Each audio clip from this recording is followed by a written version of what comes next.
Friday here in Qatar will bring day 6 at the FIFA World Cup and the return of Groups A and B as we get you set for the second round of matches after all 32 teams here will have played. England versus United States is of course the mouth-watering primetime game, and of course those two teams come together in Al Bayt on the last match of Friday.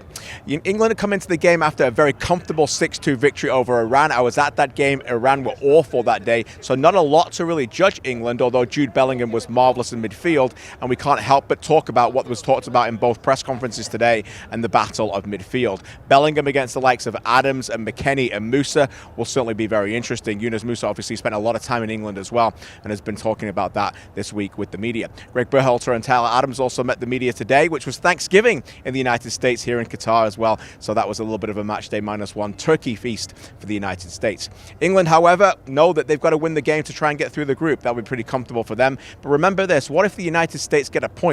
It may not put them in the top 2 after the game, but it would put them in pole position and probably in control of getting through. That would mean a win against Iran in their last game would get them to 5 points. No team has ever reached 5 points and not qualified during this format, so a point will be a good day for the United States. Elsewhere on this day, Ecuador and the Netherlands will be taken to the pitch, and this should be a fascinating battle. Ecuador know that in their game, this is going to be a struggle for them. Ultimately, they know that this will be a very different game than that was certainly played in the opening game of the World Cup against Qatar. Qatar were awful that day, but the Netherlands certainly will be a different test for them, and Louis van Gaal's team are certainly putting smiles on everyone's faces here at the World Cup. Louis van Gaal in his matchday -1 press conference was very relieved to no longer talk about his opponents when a young journalist approached him and said, "I no longer have a question, I just want to say how much I love you and have been a big fan of you since I was 3.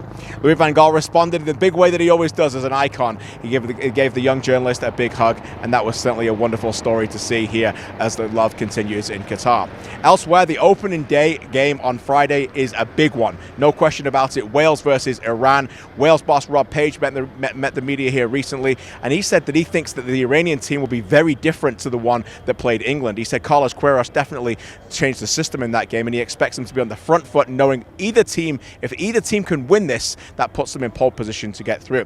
Good news for Wales is that Joe Allen has passed the fitness test. Interesting to see whether he starts that game. I think he was certainly missed in the midfield game against the United States. But what a chance for Wales and Iran to try and win this game and take over the pole position. A massive game there as well in that group. And of course, Qatar. Qatar get to play again, obviously in their game against Senegal. We expect Senegal to win that game, certainly with Qatar struggling at the moment in the World Cup. But don't rule out the host quite yet. They know that there's a lot of pride in this country for them to turn it around as Qatar continues to welcome the world here and try and make a difference on the pitch. All in all, another busy day here at the FIFA World Cup, and finally we get to see teams twice as we get into match day 6.